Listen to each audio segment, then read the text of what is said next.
Hello everyone, आज हम देखेंगे क्लास 9th का एक्सरसाइज 4D। क्लास 9th का एक्सरसाइज 4D जिसमें हम देखेंगे एंगल्स, लाइंस एंड ट्रायंगल से रिलेटेड क्वेश्चंस। इस लेक्चर में हम RS अग्रवाल बुक का सॉल्यूशन करेंगे, जिसमें एक्सरसाइज 4D का क्वेश्चन नंबर 8 से कंटिन्यू करेंगे। प्रीवियस लेक्चर में हमने इसका प्रीवियस क्वेश्चंस, इसका प्रीवियस एक्सरसाइज तथा इसका इंट्रोडक्शन पार्ट किया हुआ है, जिसका लिंक हमारे डिस्क्रिप्शन बॉक्स में अवेलेबल है या फिर जो उसका वीडियो है प्लेलिस्ट में भी अवेलेबल है। आप प्रीवियस वीडियो को हमारे लिंक के थ्रू, जो कि डिस्क्रिप्शन बॉक्स में है, या फिर प्लेलिस्ट के थ्रू जाके देख सकते हैं। और आप एक बार प्रीवियस वीडियो को जरूर वॉच करें। आपको कैसा लगा आप अपना फीडबैक हमें ज़रूर दें, ताकि नेक्स्ट वीडियो बनाने से पहले आपके फीडबैक को हम ध्यान में रखें। और आप एक बार प्रीवियस क्वेश्चंस को सॉल्व करें और प्रीवियस वीडियो को जरूर वॉच करें, ताकि आपको जो भी डाउट्स हैं उस डाउट्स को क्लियर हो जाए वीडियो देखने के बाद, और उसके बाद उस बेसिस पे आपको ये क्वेश्चंस आसानी से समझ में आए। इसलिए आप एक बार प्रीवियस वीडियो को जरूर वॉच करें। स्टार्ट करते हैं इस वीडियो को।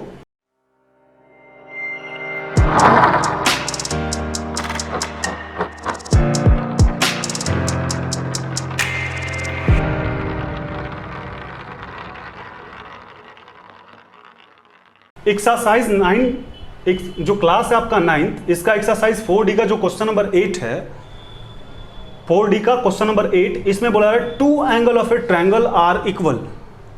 क्या बोला जा रहा है? 2 angle of a triangle are equal and the third angle is greater than each one of them by 18 find the angles. सबसे पहले आप क्वेश्चन ध्यान देंगे। एक ट्रायंगल हम पहले बना लेते हैं, ABC। एक ट्रायंगल बना लिए। क्वेश्चन में आपसे बोला जा रहा है कि the 2 angles of a triangle are equal. एक ट्रायंगल में आपके जो 2 एंगल हैं वो इक्वल हैं। तो या तो हो सकता है कि angle A equal angle B है, या angle B equal angle C है, angle C equal angle A है। तो हम किसी भी एंगल को इक्वल कह सकते हैं, क्योंकि यहाँ पे दिया नहीं है, बस 2 एंगल आपका इक्वल है, चाहे कोई भी हो।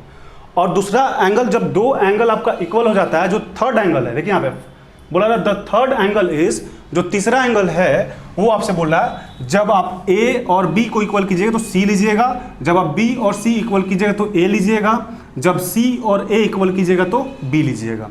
मतलब 2 एंगल को छोड़ने के बाद जो तीसरा एंगल बचता है वो आपका क्या है? इन दोनों में से किसी एक से, या तो ये दोनों बराबर कीजिएगा, तो तीसरा इन दोनों में से किसी एक से। यहां पे बोला जा रहा है than each one of them is greater than 18, यानी दोनों में से, इन दोनों में से किसी एक से ये जो C है वो 18 ज्यादा है। ये क्वेश्चन आपसे बोला जा रहा है। अब बोला जा रहा है फाइंड द एंगल, हमें एंगल निकालना है। तो सबसे पहले क्या करेंगे? सबसे पहले सॉल्यूशन लिखेंगे, और सॉल्यूशन में क्या करेंगे? वी नो डैट करेंगे। वी नो डैट क्या आप जानते हैं? Angle A plus angle B plus angle C equal to 180 होता है। इक्वेशन फर्स्ट, जो यहाँ पे ट्रायंगल है ABC, इसके तीनों एंगल जो हैं ABC, इसको जब आप सम कीजिएगा तो 180 के इक्वल होता है। बार बार रिपीट करते आ रहे हैं। अब आइए क्वेश्चंस की तरफ। According to question, 2 angles of a triangle are equal. 2 angle जो है आपका इक्वल है। हम A और B लेके चलते हैं। आपकी मर्जी, आप B और C चाहे C A लेके चलिएगा, कोई इफेक्ट नहीं पड़ेगा, कोई चेंज नहीं होगा। क्या हो जाएगा? Angle A equal to angle B given. ये क्या आपका गिवन है? तो गिवन है तो इसको हम लेट कर लेते हैं। Angle A equal to angle B equal to x। सबसे पहले आपका angle A equal to angle B, 2 angles are equal आपको गिवन है, तो angle A equal to angle B कर लिए। ये आपका गिवन था तो यहाँ पे गिवन लिख दिए, और इसी को हम x लेट कर लिए। फिर अगेन फिर आगे क्वेश्चन में देखिए, जो तीसरा एंगल है, third angle is greater than each one of them by 18। जो तीसरा एंगल है, इन दोनों में से किसी एक से, इन दोनों में से किसी एक से क्या है? 18 ज्यादा है।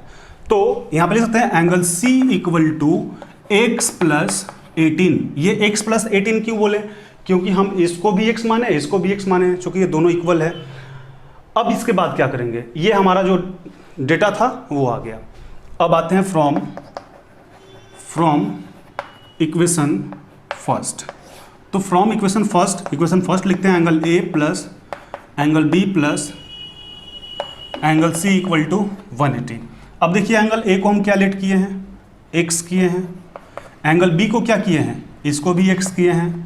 और एंगल C आपके पास क्वेश्चंस में गिवन है, ग्रेटर देन 18, तो x प्लस 18 इक्वल टू 180। अब बस इसे सॉल्व करेंगे, हमारे पास x का वैल्यू आएगा एक x यानी 3x प्लस 18 इक्वल टू 180। तो 3x इक्वल टू क्या हो जाएगा 180 माइनस 18।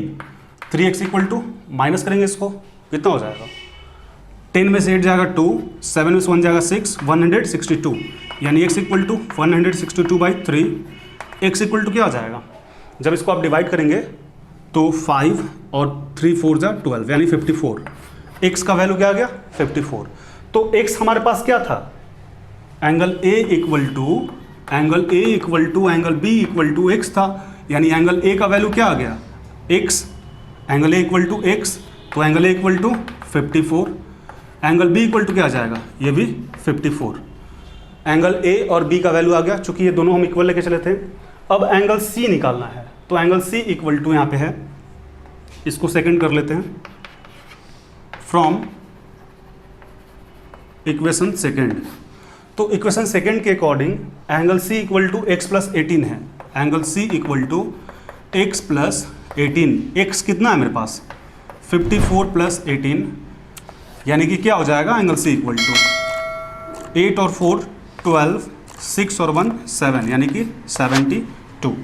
एक बार आप चेक करना चाहें कि मेरा क्वेश्चन सही है या सॉरी जो मेरा ये बना हुआ है जो सॉल्यूशन है वो सही है या फिर गलत है, तो क्या करेंगे, एंगल A, एंगल B और एंगल C तीनों के एंगल को मेज़र करेंगे, 180 के इक्वल आ जाए तो एकदम 100% सही है। चेक कर लेते हैं। एंगल A कितना था 54, B भी इक्वल किए थे तो 54, C 72, जोड़ेंगे 4 और 2 6 और 4 10, 5 5 10 और 17 18, 118 के इक्वल है, सही। तो यहाँ तक हो गया। हमारे पास एंगल A का वैल्यू 54, एंगल B का वैल्यू 54, एंगल C का वैल्यू 72 आ गया। एक बार फिर से समझाते हैं, आप ध्यान से देखेंगे। यदि आपको समझ में नहीं आया तो आप वीडियो को फिर से एक बार करेंगे तो आपको अच्छे से समझ में आ जाएगा। ऐसे फिर से एक बार आप देख लें। आपके क्वेश्चन में गिवन है 2 angle of a triangle are equal, 2 angle जो है आपके एंगल ट्रायंगल में वो इक्वल है।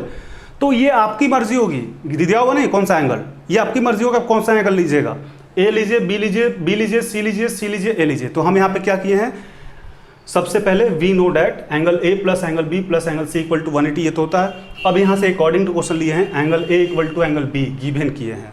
आपकी मर्जी होगी, हम बार बार बता रहे हैं कि आपकी मर्जी, आप जो एंगल लीजिए, 2 एंगल को आपको इक्वल करना है।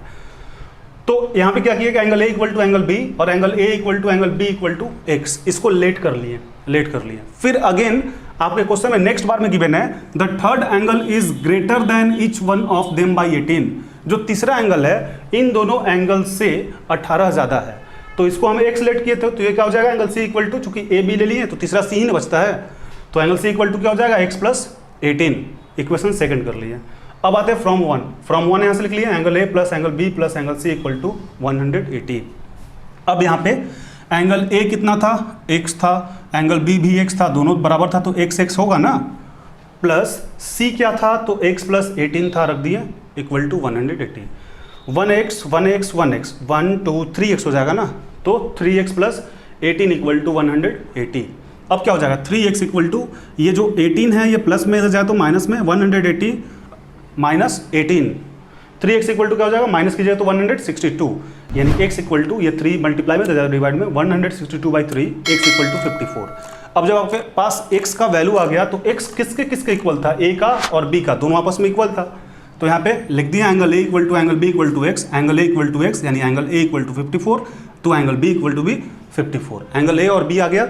अब क्या चाहिए था एंगल c, तो एंगल c यहाँ पे सेकंड इक्वेशन लिख दिया from equation second angle c equal to x plus 18, यानी x का वैल्यू 54 प्लस 18 ऐड करेंगे तो एंगल c इक्वल टू क्या हो जाएगा 72। यदि आपको चेक करना हो कैसे, तो एंगल a b c के वैल्यू को ऐड करेंगे 180 आएगा, तो आपका मैथ सही है। अब इतने पार्ट को आप एक बार नोट डाउन कर लें।